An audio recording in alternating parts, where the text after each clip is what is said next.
ನಾನಿರ್ತೀನಿ.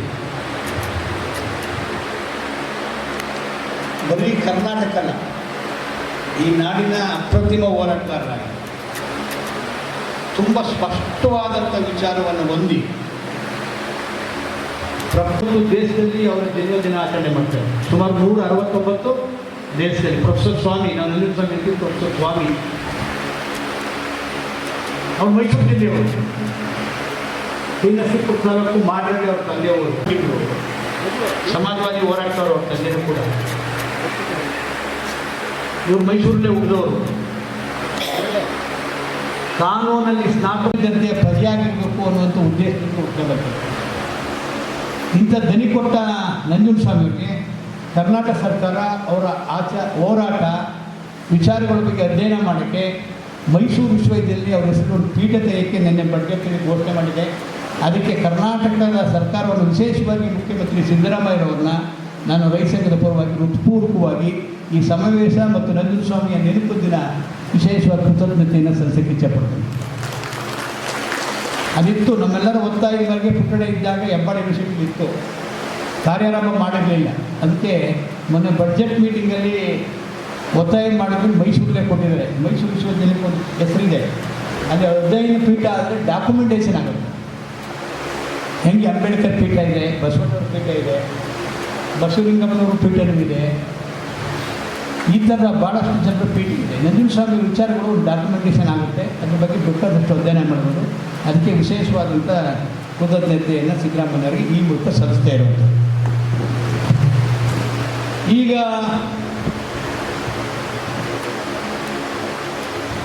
ಕೃಷಿ ಬಿಕ್ಕಟ್ಟಿದೆ, ಸಂಕಷ್ಟ. ಕೃಷಿಗೆ ಸಂಕಷ್ಟ ಇಲ್ಲದಂಥ ದಿನಗಳೇ ಇಲ್ಲ. ನಾವು ಇದ್ದಾನೆ ನೇಗಿಲೋ ಯೋಗಿ ಕುವೆಂಪು ಅವರ ಪದ್ಯವನ್ನು ನಾವು ರೈತಗೀತೆಯಾಗಿ ಆಚರಣೆ ಮಾಡ್ತಿದ್ದೀವಿ, ಆಡ್ತಿದ್ದೀವಿ. ಹಾಡಿನ ಅರ್ಥ ಮಾಡ್ಕೋಬೇಕು. ದೇಶ ಏನು ಅಳೀಲಿ, ಏನೇನೋ ಆಗ್ತಾ ಇರಲಿ, ಕಾಯಕ ಮಾತ್ರ ಕೃಷಿಯನ್ನು ರೈತ ಕೊಡ್ತಾ ಇಲ್ಲ. ಕೃಷಿಗೆ ಸಾಕಷ್ಟು ಸಂಕಷ್ಟಗಳಿದ್ದಾವೆ. ಆ ಸಂಕಷ್ಟಗಳ ಕಾರಣ ಯಾರು ಅಂತ ನಾವು ಅರ್ಥ ಮಾಡ್ಕೋಬೇಕು. ದುಡಿಯೋವರೆಗೆ ಜನ ದುಡಿತಾನೇ ಇದ್ದೀವಿ. ಸಂಕಷ್ಟಗಳು ಹುಟ್ಟಾಕಿರೋದು, ಸಂಕಷ್ಟಗಳು ದೊಡ್ಡದ ಮಟ್ಟಿ ಬೆಳೆದ ವ್ಯವಸ್ಥೆ. ಈ ಕೃಷಿ ಇದ್ದಾರೆ ಶ್ರೀಕಂಠವರು. ಕೃಷಿಗೆ ಒಂದು ಸ್ಪಷ್ಟವಾದಂಥ ನೀತಿಯೇ ಸ್ವತಂತ್ರ ನಂತರ ರೂಪುಗೊಂಡಿಲ್ಲ ಇಂಡಿಯಾ ದೇಶದಲ್ಲಿ. ತುಂಬ ಅದು ದುಃಖಕರವಾದ್ದು, ಅವಮಾನಕರವಾದದ್ದು. ಸ್ವತಂತ್ರ ಬಂದಾಗ 90ಕ್ಕಿಂತಲೂ ಜಾಸ್ತಿ ನಾವು ಹಳ್ಳಿಗಾಡಲ್ಲಿ ವಾಸ ಮಾಡ್ತಿದ್ದರು, ಕೃಷಿ ಮೇಲೆ ಅವಲಂಬಿತರಾಗಿದ್ದಂಥವ್ರು. ಇವತ್ತು 60 ಭಾಗ ಇದೆ. ಸರ್ಕಾರಿ ಅಂಕಿಅಂಶಗಳ ಪ್ರಕಾರ 60 ಭಾಗ ಇವತ್ತು ನಾವು ಕೃಷಿಕರಿದ್ದೀವಿ. 86 ಲಕ್ಷ ಕುಟುಂಬಗಳು, ಸುಮಾರು 4.5 ಕೋಟಿ ಜನ. 86 ಲಕ್ಷ ಕುಟುಂಬ, ಸುಮಾರು 4.5 ಕೋಟಿ ಜನ ನಾವು ಇವತ್ತು ಕೃಷಿಕರಿದ್ದೀವಿ. ಕೃಷಿ ಪೂರ್ವಕವಾಗಿ ಲಕ್ಷಾಂತರ ಜನ ಕೆಲಸ ಮಾಡ್ತಾ ಇದ್ದಾರೆ. ಯಾವ ದೇಶದ ಒಂದು ರಾಷ್ಟ್ರೀಯ ಉದ್ಯೋಗ ಅಂತೀವಿ, ಒಂದು ರಾಷ್ಟ್ರದಲ್ಲಿ ಬಹುಮುಖ್ಯವಾಗಿ ಯಾರು ಅವಲಂಬನೆ ಆಗಿರ್ತಾರೆ ಉದ್ಯೋಗದ ಮೇಲೆ, ಅದಕ್ಕೆ ಮಹತ್ವ ಕೊಡಬೇಕು, ಅದನ್ನು ಎತ್ತರ ಮಟ್ಟಿಗೆ ಬೆಳೆಸಬೇಕು, ಅದನ್ನು ದೂರದೃಷ್ಟಿಯಿಂದ ಬೆಳೆಸಬೇಕು. ಆ ಮೂಲಕ ದೇಶದ ಅಭಿವೃದ್ಧಿಯನ್ನು ಆ ಬೇಸ್ ಮೇಲೆ ಕಟ್ಟಬೇಕಾದಂಥದ್ದು ನಾಗರಿಕವಾದ್ದು ಮತ್ತು ಆಡಳಿತ ಮಾಡಬೇಕಾದಂಥ ಕರ್ತವ್ಯ ಇತ್ತು, ಹೊಣೆಗಾರಿಕೆ ಇತ್ತು. ಮೊದಲನೇ ಪಂಚವಾರ್ಷಿಕ ಯೋಜನೆಯಿಂದಲೂ ಕೂಡ ಕೃಷಿಗೆ ಮೊದಲನೇ ಆದ್ಯತೆ ಯಾವತ್ತೂ ಕೊಟ್ಟಿಲ್ಲ. ಅದನ್ನು ಸಬ್ಸಿಡೈಸರ್, ಸೆಕೆಂಡರಿ ಆದ್ಯತೆ. ಕೈಗಾರಿಕೆಗೆ ಹೆಚ್ಚು ಒತ್ತು ಕೊಟ್ಟರೆ ಅದು ಪೂರಕವಾಗಿ ಕೃಷಿ ಕ್ಷೇತ್ರವನ್ನು ಬಳಸ್ಕೊಳ್ಳೋಕ್ಕೆ ಯೋಜನೆಗಳು ರೂಪಿಸಿರೋದು. ಅದಕ್ಕೆ ಇವತ್ತು ನಾವು ಸಂಕಷ್ಟವನ್ನು ನಾವು ಎದುರಿಸ್ತಾ ಇದ್ದೇವೆ. ಇವತ್ತು ಕೃಷಿ ನೋಡೋದೇ ಬೇರೆ, ಕೃಷಿಕರು ನೋಡೋದೇ ಬೇರೆ, ಎರಡು ವಿಭಿನ್ನ ದೃಷ್ಟಿಕೋನದಿಂದ ನಾವು ನೋಡಬೇಕು. ಕೃಷಿ ಬೆಳವಣಿಗೆ ಆಗಿದೆ, ಇಲ್ಲ ಅಂತ ಹೇಳ್ತಾ ಇಲ್ಲ. ಭಾಳ ಆರ್ಥಿಕ ತಜ್ಞರು ಕೃಷಿ GDP, ಕೃಷಿ ಕ್ಷೇತ್ರ, ಕೃಷಿ ಮೇಲೆ ಇನ್ವೆಸ್ಟ್ಮೆಂಟು, ಅದರಿಂದ ವಾಪಸ್ ಎಷ್ಟು ಬರುತ್ತೆ ಅನ್ನೋದು ನಮ್ಮ ಹತ್ರ ಚರ್ಚೆ ಮಾಡ್ತಾರೆ. ನೆನ್ನೆ ಒಬ್ಬ ಆರ್ಥಿಕ ತಜ್ಞ ಹೇಳ್ತಿದ್ದ, ಕೃಷಿ ಕ್ಷೇತ್ರಕ್ಕೆ ಎಷ್ಟು ಬಂಡವಾಳ ಹಾಕಿ ವಾಪಸ್ ಬರ್ತಾ ಇಲ್ಲ ಅಂತ. ಅವ್ರಿಗೆ ಕರೆಕ್ಟಾಗಿ ಉತ್ತರ ಹೇಳಿದೆ. ಬರೀ ಬಂಡವಾಳ ಹಾಕಿ ನೋಟ್ ತಗೊಳ್ಳೋದಲ್ಲ, ಕೃಷಿ ಕ್ಷೇತ್ರ ಇಂಡೈರೆಕ್ಟಾಗಿ ಪರೋಕ್ಷವಾಗಿ ಏನು ಕೊಡ್ತೇನೆ ಅನ್ನೋದು ಅಂದಾಜು ಮಾಡೋಕ್ಕೆ ಗೊತ್ತಿರಬೇಕು. ನೀವು ಎಕನಾಮಿಸ್ಟ್ಗಳು, ನೀವು ಗುಡ್ ಎಕನಾಮಿಸ್ಟ್ ಅಂದರೆ ಬರೀ ಪುಸ್ತಕ ಬರೋಕ್ಕಾಯ್ತು ಹೇಳಿದ್ರು. ಅಲ್ಲ ರೀ, ಕೋವಿಡ್ ಉದಾಹರಣೆ ಕೊಟ್ಟವ್ರಿಗೆ ನಾವು IT-BT ಕ್ಷೇತ್ರ ಭಾಳಷ್ಟು ಮುಂದುವರೆದಿದೆ. ಸೇವಾ ವಲಯ ಈ ದೇಶಕ್ಕೆ ಜಾಸ್ತಿ ಒತ್ತು ಕೊಟ್ಟಿದೆ. ಕೈಗಾರಿಕೆಗಳು ಈ ದೇಶಕ್ಕೆ ಉದ್ಯೋಗ ಕೊಟ್ಟಿದ್ದಾವೆ ಅನ್ನೋಂಥ ಕಂತಾಗಿ ಸೋಷಿಯಲ್ ಮೀಡಿಯಾ ಆಗ್ಬೋದು, ಪುಸ್ತಕದಲ್ಲಾಗ್ಬೋದು, ಪೇಪರ್ ಬೆಳೀತಾ ಇರ್ತಾರೆ ಮತ್ತು ಎಕನಾಮಿಸ್ಟಲ್ಲಿ ಹೇಳ್ತಾ ಇರ್ತಾರೆ. ನಾನು ಅಂಥ ಅರ್ಥಶಾಸ್ತ್ರದ ಮುಂದೆ ರೈತ ಚಳವಳಿಗಾರನಾಗಿ, ನಾನು ಹಳ್ಳಿಗನಾಗಿ ಪ್ರಶ್ನೆಗಳನ್ನ ಎತ್ತಬೇಕಲ್ಲ, ನಾವು ಎತ್ತಬೇಕಲ್ವಾ? ಎತ್ತಿದ್ದೀವಿ. ಕೊರೋನಾ ಬಂದಾಗ IT-BT ಮುತ್ತು. ನಮ್ಮ ಹಳ್ಳಿಯವ್ರು ಉದ್ಯೋಗಕ್ಕೆ ಕಳಿಸಿದ್ದವ್ರನ್ನ ಅರೆ ಉದ್ಯೋಗ ಮಾಡ್ಕೊಂಡ್ರು, ವಾಪಸ್ ಊರಿಗೆ ಕಳಿಸಿದ್ರು, ಕಾರ್ಖಾನೆ ಮುಚ್ಚೋದು ನೋಡಿದ್ದೀರಲ್ವಾ? ಆದರೆ ಹಳ್ಳಿಯಲ್ಲಿ ಅವತ್ತು ಆ ಕೊರೋನಾ ಸ್ಟೇಜಲ್ಲಿ ನೋಡಿ ಕೃಷಿ ಉತ್ಪಾದನೆ ಜಾಸ್ತಿ ಆಗಿದೆ, ಕೃಷಿ ಕಾಂಟ್ರಿಬ್ಯೂಟ್ ಜಾಸ್ತಿ ಆಗಿದೆ. ಯಾವ ಶಾಶ್ವತ? ಅವು ತಾತ್ಕಾಲಿಕವಾಗಿದ್ದು, ಯಾವಾಗಲಾದ್ರೂ ಮುಳುಗಾಡುಗಳು ಬೇರೆ ಬೇರೆ ವ್ಯವಸ್ಥೆಗಳು. ಕೃಷಿ ವ್ಯವಸ್ಥೆ ಸ್ಥಿರ ಭೂಮಿ ಇದ್ದಂಗೆ. ಅದಕ್ಕೆ ನಾವು ಇಮ್ಮೂವಬಲ್ ಪ್ರಾಪರ್ಟಿ ಅನ್ನೋದು, ಸ್ಥಿರ ಸ್ವತ್ತು ಅನ್ನೋದು ಭೂಮಿನ. ಭೂಮಿ ಸರ್ಕಲ್ಲ, ಭೂಮಿ ಒಂದು ಉತ್ಪಾದನಾ ಒಂದು ಸಾಧನ. ಬೆಳೆನೂ ಕೊಡುತ್ತೆ, ಪರಿಸರಕ್ಕೆ ಪೂರಕವಾದಂಥ ಎಲ್ಲ ವಾತಾವರಣ ಕೂಡ ಕೊಡುತ್ತೆ. ಅದನ್ನು ಕೃಷಿಕರು ರಕ್ಷಣೆ ಮಾಡೋ ಕಡೆ ಒಂದು ಸ್ಪಷ್ಟವಾದ ಕೃಷಿ ನೀತಿಯಲ್ಲಿ ಇವತ್ತು ನಾವು ಸಂಕಷ್ಟಕ್ಕೀಡಾಗಿದ್ದೀವಿ. 1980ರಿಂದ ಕೂಡ ಈ ವಿಚಾರಗಳನ್ನು ನಾವು ಮುಖಾಮುಖಿಯಾಗಿ ಚರ್ಚೆ ಮಾಡ್ತಾ ಬಂದಿದ್ದೀವಿ.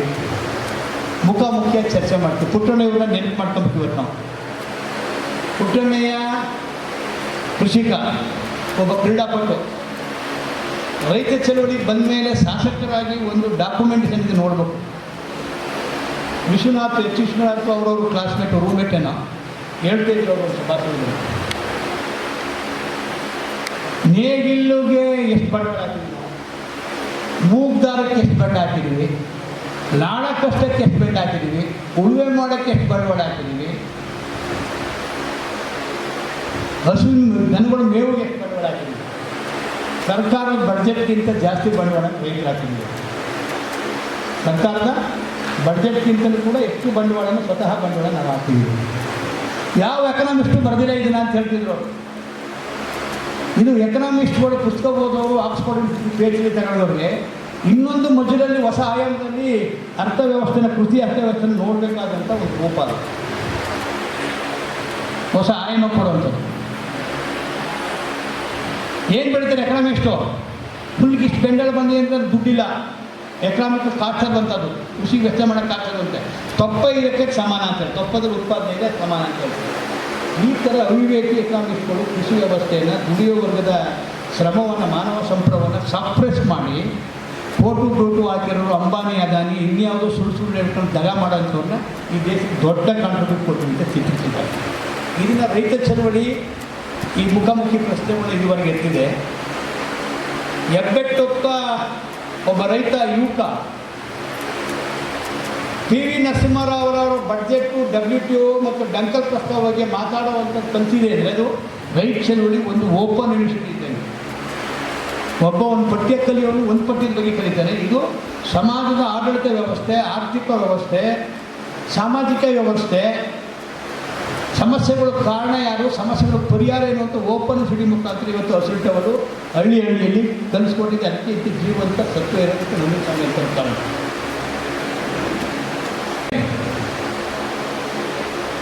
ಫೆಬ್ರವರಿ 1ನೇ ತಾರೀಕು ಕೇಂದ್ರ ಸರ್ಕಾರದ ಬಡ್ಜೆಟ್ ಬಂತು.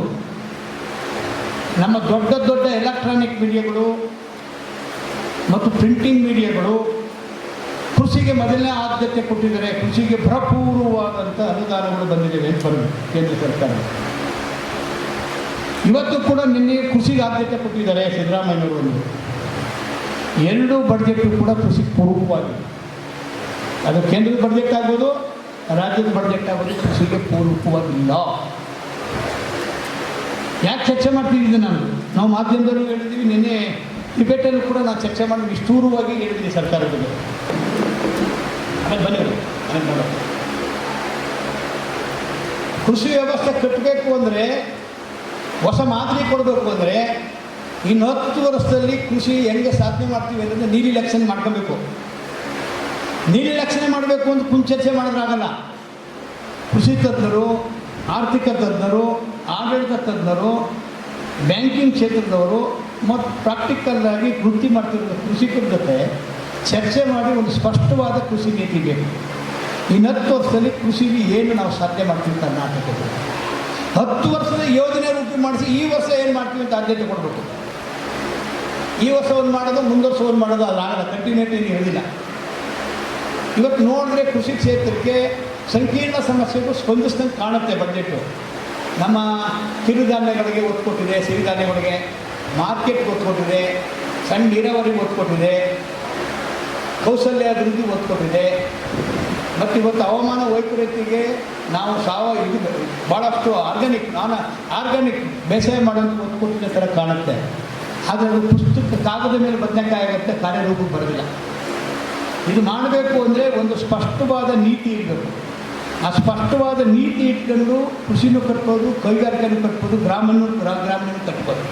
ಗ್ರಾಮಾಭಿವೃದ್ಧಿ ಬಗ್ಗೆ ಒಂದು ದೃಷ್ಟಿಕೋನ ಇಲ್ಲ, ಕೈಗಾರಿಕೆಗೆ ಒಂದು ದೃಷ್ಟಿಕೋನ ಇಲ್ಲ, ಶಿಕ್ಷಣ ವ್ಯವಸ್ಥೆಗೆ ಒಂದು ದೃಷ್ಟಿಕೋನ ಇಲ್ಲ, ಮುಂದಿನ ಪೀಳಿಗೆಗೆ ಕೌಶಲ್ಯ ಕೊಡೋಕ್ಕೆ ಒಂದು ದೃಷ್ಟಿಕೋನ ಇಲ್ಲ. ಬಡ್ಜೆಟಲ್ಲಿ ಇಷ್ಟು ಕೊಟ್ಬಿಟ್ಟಿದ್ದೀವಿ ಅಂತ ಅವೆಲ್ಲ ಆಗೋದಿಲ್ಲ. ಅದರಿಂದ ಇದಕ್ಕೆ ಸ್ಪಷ್ಟವಾದ ನೀತಿ ಹೊಂದಿರ್ತಕ್ಕಂಥ ಬಡ್ಜೆಟ್ ಅಂತ ನಾವು ರೈತರನ್ನ ಅದು ಹೇಳ್ತೀವಿ.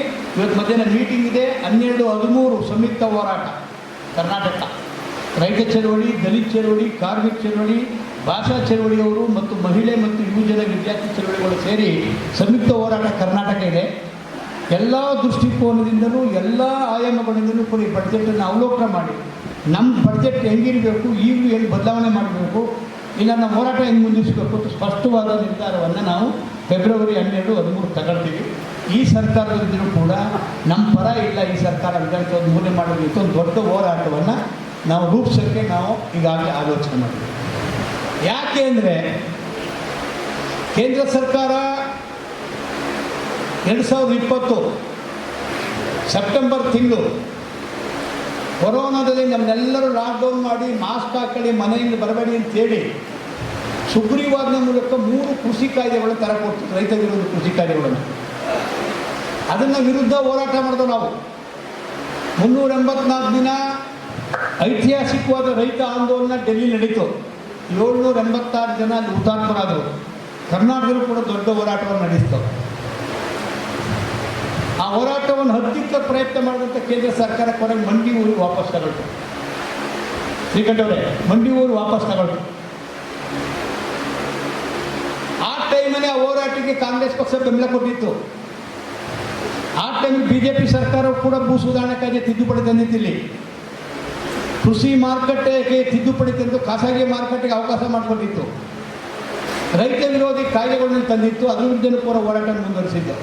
ಆ ಹೋರಾಟದ ವಿರುದ್ಧ ಕೂಡ ವಿರೋಧ ಪಕ್ಷ ನಾಯಕರಾಗಿದ್ದ ಸಿದ್ದರಾಮಯ್ಯವರು, ನಿಮ್ಮೂರವರು ಯಾವುದೇ ಕ್ಷೇತ್ರ ಶಾಸಕರಾದ KPCC ಅಧ್ಯಕ್ಷರಾದ DK ಶಿವಕುಮಾರ್ ಬೆಂಬಲ ವ್ಯಕ್ತಪಡಿಸಿದ್ರು. ನಮ್ಮ ವೇದಿಕೆಗೆ ಬಂದು ಹಂಚ್ಕೊಂಡು ನಿಮ್ಮ ಜೊತೆ ಇರ್ತೀವಿ, ನಾವು ನಮ್ಮ ಸರ್ಕಾರ ಬಂದರೆ ಇವೆಲ್ಲ ಸರಿಪಡಿಸ್ತೀವಿ, ವಾಪಸ್ ತಗೋತೀವಿ ಅಂತೇಳಿ DK ಶಿವಕುಮಾರ್ KPCC ಪ್ರೆಸಿಡೆಂಟ್ ಆಗಿ ವಿಧಾನಸಭಾ ಚುನಾವಣಾ ಪೂರ್ವ 2023ರಲ್ಲಿ ಗಾಂಧಿ ಭವನದಲ್ಲಿ ನಡೆದಂಥ ರೈತ ಪಂಚಾಯತಿಗೆ ಬಂದು ನಾವು ರೈತರ ಪರವಾಗಿರ್ತೀವಿ, BJP ರೂಪಿಸಿರುವಂಥ ಕೃಷಿ ಕಾಯ್ದೆಗಳನ್ನು ವಾಪಸ್ ಪಡ್ಕೊತೀವಿ ಅಂತ ಹೇಳಿದ್ರು. 2 ವರ್ಷ ಆಯಿತು, 2ನೇ ಬಡ್ಜೆಟ್ ಆಯಿತು, 1, 2, 3 ಬಡ್ಜೆಟ್ ಆಯಿತು. ಇನ್ನೇನು ಮೇ ಬಂದು 2 ವರ್ಷ ಆಯಿತು, ತಗೊಂಡಿಲ್ಲ ಅದನ್ನು ಮುಂದುವರಿಸ್ತಾ ಇದ್ದಾರೆ. ಅದಕ್ಕೆ BJPಗೂ ಕಾಂಗ್ರೆಸ್ಗೂ ಭಿನ್ನ ಇಲ್ಲ. ಆರ್ಥಿಕ ನೀತಿ ಆಗ್ಬೋದು, ಕೃಷಿ ನೀತಿ ಆಗ್ಬೋದು, ಇವಕ್ಕೆ ಭಿನ್ನ ಇಲ್ಲ. ಎಲ್ಲ ಒಂದೇ ರೀತಿ ಕಾರ್ಪೊರೇಟ್ ಪರ ಇರುವಂಥ ಇವರು ನೀತಿಗಳಿಗೆ ಒತ್ತು ಕೊಡುವಂಥವ್ರು. ರೈತರ ಪರ ಇಲ್ಲ. ಏನೋ ಮುಚ್ಚಕ್ಕೆ ಹಣ್ಣು ಹಣ್ಣಿನ ವರ್ಷ ತಂತ್ರದಿಂದ ಅಲ್ಲಿ ಕೊಟ್ಟಿದ್ದೀವಿ ಈ ಥರ ಕಾರ್ಯರೂಪಕ್ಕಂತೂ ಅವು ಬರಲ್ಲ. ಅದರಿಂದ ಕೃಷಿಕರು ವಿರೋಧಿಯಾದಂಥ ಸರ್ಕಾರಗಳು ರಾಜ್ಯದಲ್ಲೂ ಇದೆ, ಕೇಂದ್ರದಲ್ಲೂ ಇದೆ. ಯಾವ ಪಕ್ಷವೂ ಕೂಡ ನಮ್ಮ ಪರ ಇಲ್ಲ. ಎಲ್ಲವೂ ಕೂಡ ಕಾರ್ಪೊರೇಟ್ಗಳ ಬಗ್ಗೆ, ಕಾರ್ಪೊರೇಟ್ ಕಂಪ್ನಿಗಳಿಗೆ ಒತ್ತಾಸೆಯಾಗಿ ಅವ್ರು ಹೇಳಿದಂಥ ಡೈರೆಕ್ಷನ್ ಫಾಲೋ ಮಾಡೋದು, ಅವ್ರು ಬರ್ಕೊಟ್ಟಂಥದ್ದನ್ನ ಪಾರ್ಲಿಮೆಂಟ್ ವಿಧಾನಸಭೆಯಲ್ಲಿ ಹೋಗೋ ಗಿರಾಕಿಗಳೇನು. ಕಾರ್ಪೊರೇಟ್ ಕಂಪ್ನಿಗಳು ಅಂಬಾನಿ ಅದೇನಂತವರು ಬರ್ಕೊಟ್ಟದ್ದನ್ನ ನಿರ್ಮಲಾ ಸೀತಾರಾಮನ್ ಕೇಂದ್ರದಲ್ಲಿ ಹೋಗ್ತಾರೆ. ಅದನ್ನು ಬದಲಾಯಿಸೋಕ್ಕಾಗದೆ ಅಲ್ಪ ಸ್ವಲ್ಪ ಬದಲಾವಣೆ ಥರ ಮಾಡಿ ಅದೇ ನೀತಿನ ಮುಂದುವರಿಸುತ್ತಾ ಇಲ್ಲಿ ಕಾಂಗ್ರೆಸ್ ಪಕ್ಷನ ಕೊಟ್ಟಿದೆ. ಇನ್ನು ಮುಂದೆ ರೈತ ಚಳವಳಿಯವರು ಈ ಪಕ್ಷಗಳಿಂದ ನಮ್ಗೆ ಉದ್ಧಾರ ಆಗ್ತದೆ, ಈ ಆಡಳಿತ ತಿಳ್ಕೊಳ್ಳೋದಿಲ್ಲ, ದಲಿತ ಚಳವಳಿಗಳು ತಿಳ್ಕೊಳ್ಳೋದಿಲ್ಲ, ಭಾಷಾ ಚಳವಳಿಗಳು ತಿಳ್ಕೊಳ್ಳೋಕ್ಕಾಗೋದಿಲ್ಲ. ಇವತ್ತು ದೇಶ ಕಟ್ಟಬೇಕು ಅಂದರೆ ಚಳವಳಿಗೆ ಕಟ್ಟಬೇಕು. ನಂಜನಸ್ವಾಮಿ ಅವರು ಮಾತಾಡ್ತಿದ್ದ ನಾನು ಒಂದು ಕೊಟೇಶನ್ನ ದಾಖಲೆ ಮಾಡ್ತೀನಿ. ವಿಧಾನಸೌಧ ಎಂಬುದು ಒಂದು ಕಲ್ಲು ಕಟ್ಟಡ, ಅದಕ್ಕೆ ಜೀವ ಇಲ್ಲ, ಸೂಕ್ಷ್ಮತೆ ಇಲ್ಲ, ಸಂವೇದನೆ ಇಲ್ಲ. ಬೀದಿಲಿ ನಾವು ಚಳವಳಿ ಏನು ಮಾಡ್ತೀವಿ ಅದು ಒಂದು ಕಾನೂನು ಆಗಬೇಕು, ಆ ಥರ ಸಂಘಟನೆ ಆಗಬೇಕು ಅಂತ ಕರೆ ನೀಡಿದರು. ಅದನ್ನು ಅವರ 89ನೇ ಜನ್ಮ ದಿನಾಚರಣೆಯನ್ನು ನೀವು ಅರ್ಥಪೂರ್ಣವಾಗಿ ಆಚರಿಸಿದ್ದೀರಿ. ಕನಕಪುರದ ನಮ್ಮ ಸ್ನೇಹಿತರು ರಾಮನಗರ ಜಿಲ್ಲೆಯವರು ಮತ್ತು ಎಲ್ಲರೂ ಹೋರಾಟಗಾರರು ಸೇರಿ. ಇನ್ನು ಬೀದಿಲಿ ನಾವು ನಿಜವಾದ ವಿರೋಧ ಪಕ್ಷವಾಗಿ ಕೆಲಸ ಮಾಡಬೇಕು. ಇಲ್ಲಿರೋ ವಿರೋಧ ಪಕ್ಷನೂ ಕೂಡ ಇಲ್ಲವೇ ಏನೂ ಇಲ್ಲ, ಅದು ಅದಕ್ಕೆ ಅಡಿಕಾಗಬೇಕು. ಅದಕ್ಕೆ ಇದಕ್ಕಿಂತ ಕೆಟ್ಟದಾಗಿ ಮಾಡಿರೋಂಥದ್ದು. ವಿರೋಧ ಪಕ್ಷನೂ ಇಲ್ಲ, ಆಡಳಿತ ಪಕ್ಷನೂ ಇಲ್ಲ. ನಮಗೆ ನಾವೇ ಪರ್ಯಾಯ ಸರ್ಕಾರ ಥರ ಆಲೋಚನೆ ಮಾಡಬೇಕು. ಇನ್ನು ಮುಂದೆ ಭ್ರಷ್ಟಾಚಾರದ ವಿರುದ್ಧ ದೊಡ್ಡ ಹೋರಾಟ ಸಮರ ಸಾರಬೇಕು. ರೈತರ ಭೂಮಿಯನ್ನು ಲಂಗುಲಾಗ ಮೇಲೆ ಕಿತ್ಕೊಳ್ತಾರೆ, ಅದಕ್ಕೆ ಕಡಿವಾಣ ಹಾಕಬೇಕು. ಯಾವ ಗ್ರೇಟರ್ ಬೆಂಗಳೂರು ಆದರೂ ನಾವೇನು ಉದ್ಧಾರ ಆಗಲ್ಲ. ನಮ್ಮ ಹೊಲದಲ್ಲಿ ಬಡ ಬೋರೆ ಕೂಡ ಉದ್ಧಾರ ಆದರೆ ದೇಶ ಉದ್ಧಾರ ಆಗುತ್ತೆ. ಇನ್ನೇನು ಆಸೆ ತೋರಿಸ್ಬಿಟ್ಟು ನಿಮ್ಮ ಭೂಮಿ ಬೆಲೆ ಬೀಳುತ್ತೇನೆ ಯಾರೂ ಉದ್ಧಾರ ಆಗೋದಿಲ್ಲ. ನಾನು ಉಳಿತಿರೋ ಭೂಮಿ, ನಾನು ಕೃಷಿ ಭೂಮಿನ ಉಳಿಸ್ಕೋಬೇಕಂತ ನನ್ನ ಕರ್ತವ್ಯ. ಈ ನಿಟ್ಟಿನಲ್ಲಿ ಇವತ್ತು ನಂಜನಸ್ವಾಮಿ ದಿನಾಚರಣೆ ದಿನ ನಾವೆಲ್ಲರೂ ಸಂಕಲ್ಪ ಮಾಡಬೇಕು. ಆ ನಿಟ್ಟಿನಲ್ಲಿ ರೈತ ಚಳವಳಿ ಮುಂದಿನ ಹೆಜ್ಜೆಗಳ ಬಗ್ಗೆ ನಾವೀಗಾಗಲೇ ಅಕ್ಟೋಬರ್ 26, 2024 ಚಿತ್ರದುರ್ಗದಲ್ಲಿ ಪೂರ್ಣ ರಾಜ್ಯ ಸಮಿತಿ ಸೇರಿದ್ದು ನಾವು. ಅಲ್ಲಿ ಒಂದು ಕಾರ್ಯಕ್ರಮವನ್ನು ಘೋಷಣೆ ಮಾಡಿದ್ದೀವಿ. 12 ಅಂಶಗಳ ಕಾರ್ಯಕ್ರಮವನ್ನು ರೂಪಿಸಿದ್ದೀವಿ. ಒಂದು ಡಿಕ್ಲರೇಷನ್ ಇದೆ, ಚಳವಳಿ ತಾತ್ವಿಕ ನೆಲೆಗಟ್ಟಲ್ಲಿ ಬಂದಿರೋದಿದು. ಯಾವುದೇ ಕಾರಣಕ್ಕೂ ಯಾವುದೇ ಕೋಮುವಾದವನ್ನು ನಾವು ಬೆಂಬಲಿಸಲ್ಲ. ಅದು ಹಿಂದೂ ಕೋಮುವಾದ ಆಗ್ಬೋದು, ಕ್ರಿಶ್ಚಿಯನ್ ಕೋಮುವಾದ ಆಗ್ಬೋದು, ಮುಸ್ಲಿಂ ಕೋಮುವಾದ. ಡೆಮಾಕ್ರೆಟಿಕ್ ಸೆಟಪ್ ಇವತ್ತು ಸಂವಿಧಾನ ಇದೆ. ಜಾತ್ಯತೀತ ರಾಷ್ಟ್ರ, ಧರ್ಮ ನಿರಪೇಕ್ಷ, ಎಲ್ಲ ಧರ್ಮಗಳಿಗೂ ಸಮಾನವಾದ ಅವಕಾಶ ಇದೆ. ಎಲ್ಲ ಧರ್ಮಗಳು ಸಹಿಷ್ಣುವಾಗಿರಬೇಕು. ಅವರವ್ರ ಧರ್ಮ ವೈಯಕ್ತಿಕವಾಗಿ ಆಚರಣೆ ಮಾಡ್ತಾರೆ. ಯಾರು ಬೀದಿಗೆ ತಂದು ರಾಜಕೀಯ ಮಾಡಬಾರ್ದು. ಧರ್ಮಕ್ಕೂ ಆಡಳಿತಕ್ಕೂ ಬೆರಕೆ ಆಗಬಾರ್ದು. ಅದು ಹಿಂದೂ ಕೋಮುವಾದ ಆಗಲಿ, ಮುಸ್ಲಿಂ ಕೋಮುವಾದ ಆಗಲಿ, ಕ್ರಿಶ್ಚಿಯನ್ ಕೋಮುವಾದ, ಮತ್ತೊಂದು ಕೋಮುವಾದ ಆಗಲಿ, ಅದಕ್ಕೆ ರೈತ ಚಳವಳಿ ತನ್ನ ಹುಟ್ಟಿನಿಂದ ವಿರೋಧವಾಗಿದೆ. ಈಗಲೂ ಕೂಡ ಪುನರ್ರಚಿಸ್ತಾ ಇಲ್ಲ. ಅದು ನಂಜನಸ್ವಾಮಿ ಸಿದ್ಧಾಂತ, ಒಳ್ಳೆದಲ್ಲ ಹೇಳ್ತಿರೋದು ಸಮಾಜವಾದಿ ಸಿದ್ಧಾಂತ. ಎರಡನೇದು, ನಾವು ಸುಮ್ಮನೆ ಇರೋಕ್ಕಾಗಲ್ಲ. ಇನ್ನು ಮುಂದೆ ಹಳ್ಳಿಗಳು ಸ್ಟ್ರಕ್ಚರ್ ಚೇಂಜ್ ಆಗಿದ್ದಾವೆ. ಇಂಥ ಹಳ್ಳಿಗಳಲ್ಲಿ 100 ಜನ ಸುಟ್ಟವರ ಕಳ್ತಿದ್ರು. ಯಾರು ನಮ್ಮ ವಿರೋಧಿಯಾಗಿ ಇದ್ರು, ನಮ್ಮ ರೈತನೇ ಮಾಡೋನು, ದೊಡ್ಡ ಟಿಕ್ಕಟ್ಟು ಇರೋನು, ಕಂಬ ಹಾಕಿರೋನು, ಜನತಾದಳ ಬಾವುಟನ, ಕಾಂಗ್ರೆಸ್ ಬಾವುಟನ ಹಿಡಿದನು, ರೈತ ಸಂಘ ಕಟ್ಟಕ್ಕೆ ವಿರೋಧ ಮಾಡ್ತಿದ್ದ. ನಾನು ಮಾತನಾಡಿದಂಗೆ ಆಗ್ಬಿಡ್ತಾರೆ. ರೈತರುಗಳೆಲ್ಲ ಬಂದರೆ ಭಾಳ ಬುದ್ಧಿವಂತರಾಗ್ಬಿಡ್ತಾರೆ. ಸಾಮಾನ್ಯ ಬಡವರನ್ನ ಅವ್ರು ಮಾತು ಕೇಳ್ಬಿಡ್ತಾರೆ, ನನಗೆ ಬರಲ್ಲ, ನಮ್ಮ ಮನೆ ಮುಂದಕ್ಕೆ ಯಾರು ಬರಲ್ಲ ಅಂತ.